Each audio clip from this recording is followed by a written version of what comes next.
म छु अहिले लक्जमबर्गमा र यो तपाईले पारिपट्टि देखिराख्नु भएको छ यो चाहिँ हो जर्मनी।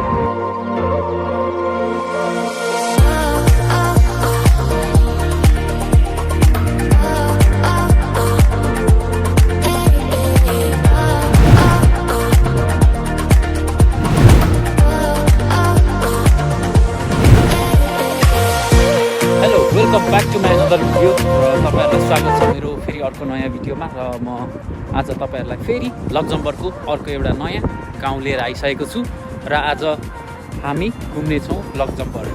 र यो तपाईले पारिको गाउँ देखिराख्नु भएको छ यो चाहिँ जर्मनी हो। यो चाहिँ यो बिचको खोला चाहिँ बोर्डर हो लक्जमबर्ग र जर्मनीको।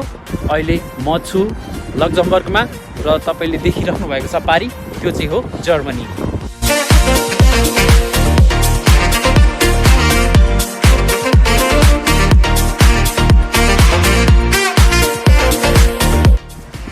यदि तपाईँ युरोप आउँदै हुनुहुन्छ र तपाईँले चाहिँ युरोपको भिजा लिएर युरोपतिर आउँदै हुनुहुन्छ भने तपाईँ युरोप कन्ट्री भित्रमा चाहिँ एक देशबाट अर्को देशमा जानलाई चाहिँ कुनै पनि प्रकारको भिजा लाग्दैन। तपाईँको त्यही एउटा भिजाले चाहिँ यहाँको 27वटा देश मजाले भिजिट गर्न सक्नुहुन्छ। तर याद राख्नु होला युरोप भन्ने बित्तिकै तपाईँले जुनसुकै देशको भिजाले पनि हुँदैन। जस्तै मैले अगाडिको भिडियोहरूमा पनि धेरैचोटि भनिसकेको छु युरोपमा सेन्जेन र नन सेन्जेन युनियन दुईटा छ, जसमा चाहिँ सेन्जेन युनियनमा चाहिँ 26-27वटा देशहरू पर्न जान्छ र नन सेन्जेनमा भनेको चाहिँ बाँकीका अरू देशहरू बुल्गेरियाहरू भयो, रोमानियाहरू भयो, पहिला क्रोसिया पनि पर्थ्यो। क्रोसिया चाहिँ अहिले सेन्जेनकै युनियनमा जोडिन आएको छ र रोमानिया पनि चाँडै नै जोडिने भन्ने कुरा चाहिँ सुनिरहेको छ। तर त्यो चाहिँ अहिलेसम्म चाहिँ हालसम्मलाई चाहिँ त्यो सेन्जेन जोनमा आएर जोडिएको छैन। र तपाईँले चाहिँ नेपालबाट आउँदाखेरि युरोपको भिजा लिएर सेन्जेन युनियनभित्रको पर्ने देश, जस्तै इक्जाम्पलको लागि तपाईँले फ्रान्सको भिजा लिएर आउनुभयो, पोर्चुगलको, लक्जमबर्ग, जर्मनी, बेल्जियम यस्तो देशहरूको भिजा लिएर आउनुभएको छ भने चाहिँ तपाईँले 26वटा देश त्यही एउटा भिजाले मजाले घुम्न पाउनुहुन्छ। त्यसको लागि तपाईँलाई कुनै पनि रोकटोक हुने छैन।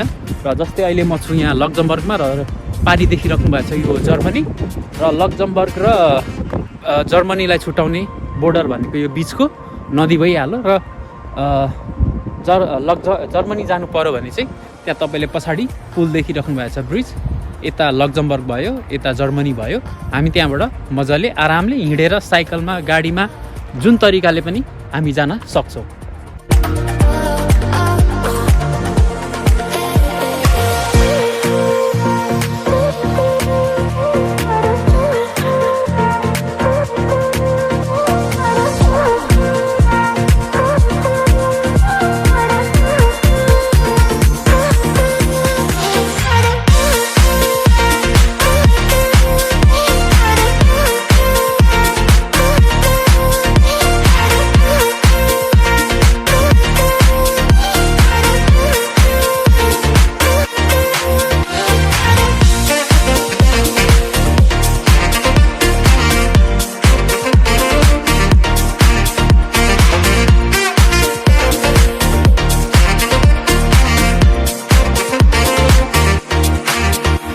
अहिले चाहिँ हामी लक्जमबर्गको ग्रिभेन्चर भन्ने ठाउँमा छौँ र यो त्यसको म्याप।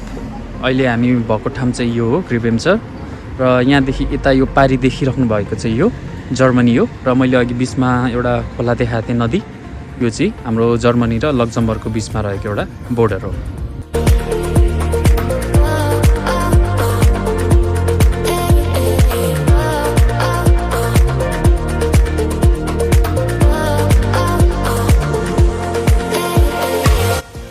देशको मान्छेहरू चाहिँ मलाई अरू युरोपियन कन्ट्रीहरू भन्दा पनि अलिक पोलाइट लाग्यो, किनकि योभन्दा अगाडि म फ्रान्स गएको थिएँ, त्योभन्दा अगाडि भेनिसतिर इटालीतिर गएको थिएँ।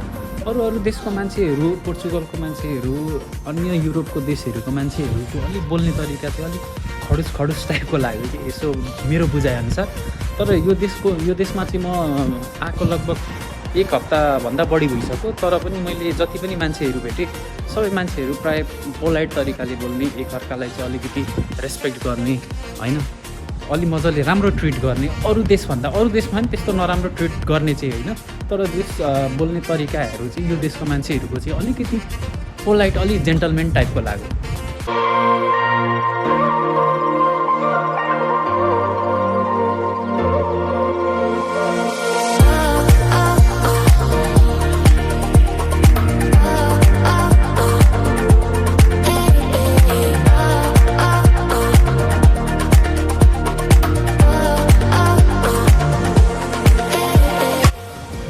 अगाडिकै भिडियोहरूमा पनि मैले भनिसकेको थिएँ योभन्दा अगाडिको पार्टमा लक्जमबर्ग त्यति ठुलो देश चाहिँ होइन, त्यस्तो ठुलो खासै देश छैन, तर घुम्नलाई चाहिँ लक्जमबर्ग एकदम नेचुरल ब्युटी भएको देश छ, एकदम शान्त वातावरणमा भएको र हावापानी पनि एकदमै राम्रो छ यहाँको घुम्नलाई।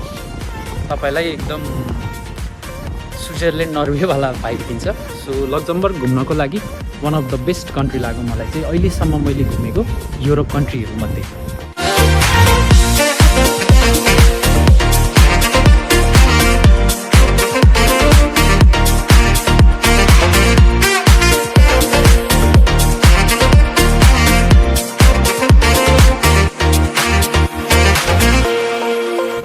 तपाईँहरूलाई आजको यो मेरो भिडियो कस्तो लाग्यो कमेन्टमा भन्नुहोला र यदि राम्रो लाग्यो भने एउटा लाइक र सब्सक्राइब गर्न नबिर्सिनु होला, किनकि तपाईँहरूको एउटा लाइक र सब्सक्राइबले चाहिँ मलाई धेरै मोटिभेट गर्नेछ र आगामी दिनहरूमा म अरू देशहरूको बारेमा तपाईँहरूलाई जानकारी दिने कोसिस गर्नेछु। र यति भन्दै आजको भिडियो यही अन्त्य गरौँ।